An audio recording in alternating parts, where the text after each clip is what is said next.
पूर्व प्रधानमंत्री डॉक्टर मनमोहन सिंह की अंतिम यात्रा। पत्नी बेटी ने श्रद्धांजलि दी। पार्थिव देह के साथ वाहन पर राहुल गांधी निगम बोध घाट रवाना हुए।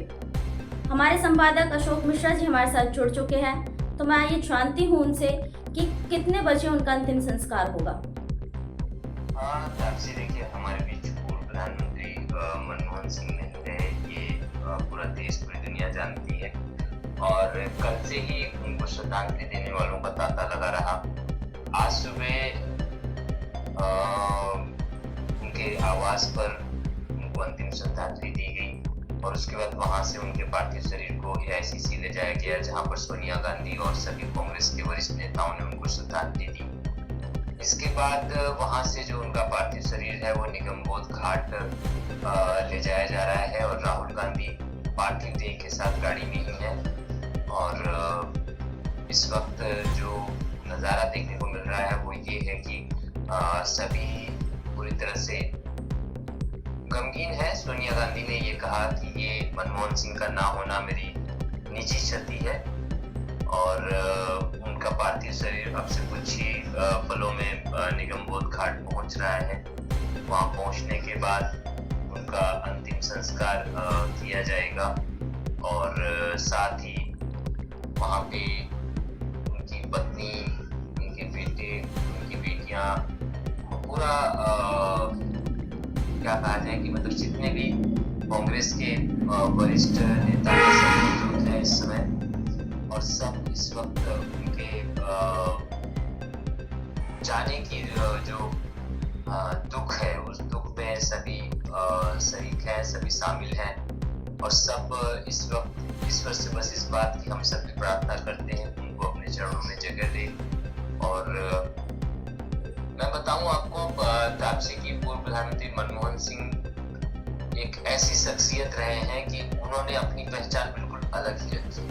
पूरे विश्व स्तर में जब विश्व में आर्थिक मंदी थी तब मनमोहन सिंह को विश्व के लोगों ने उनसे एक उम्मीद लगाई और उस उम्मीद पे वो खरे भी उतरे और पूरे विश्व में कई देशों को आर्थिक तंगी से बाहर निकाला। साथ ही वो पीवी नरसिम्हा राव की सरकार में फाइनेंस मिनिस्टर थे। उस वक्त भी उन्होंने बहुत सारे ऐसे फैसले लिए हैं जिनको देश कभी नहीं भूल पाएगा, जिससे देश में काफी बदलाव हुआ।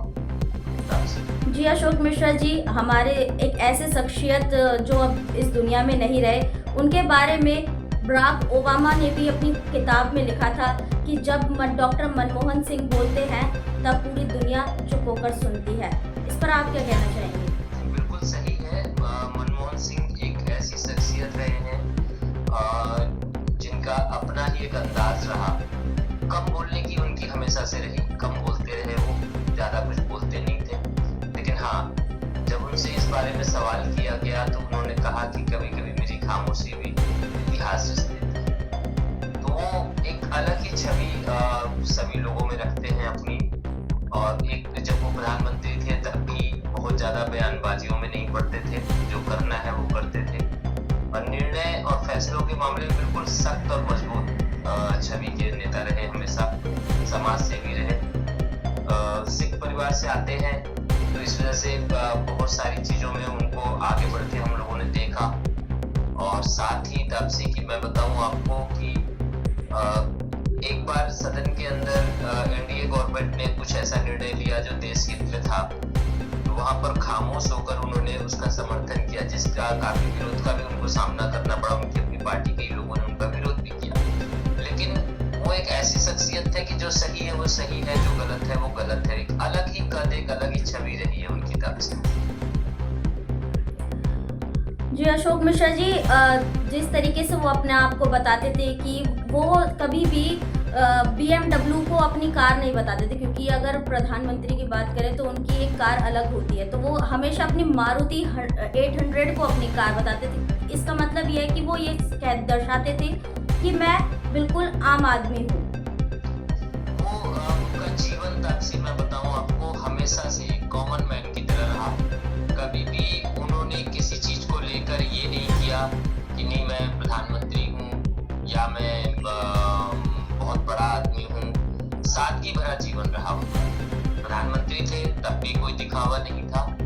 दुनिया में जाते थे, नेताओं से मिलते थे, सबके संग उठते बैठते थे, लेकिन कभी भी तापसी उनका भी जीवन में कभी हमने ये देखा ही नहीं। मैं जब खुद पार्लियामेंट कवर करता था, तापसी हमेशा उनका हम लोग आदर करते थे, सम्मान करते थे। वो उसी सादगी के साथ हाथ जोड़े हुए लोगों के सामने से गुजरते थे और मतलब जितना उनके लिए कहा जाए वो कम है। तापसी कुल मिलाकर ये है कि वो एक ऐसे नेता थे कि जिनका चले जाना देश के लिए एक बड़ी क्षति है। तापसी बहुत बहुत धन्यवाद अशोक मिश्रा जी। और भी जानकारी के लिए मैं आपसे फिर जुड़ूंगी, तब तक के लिए धन्यवाद। जी बिल्कुल।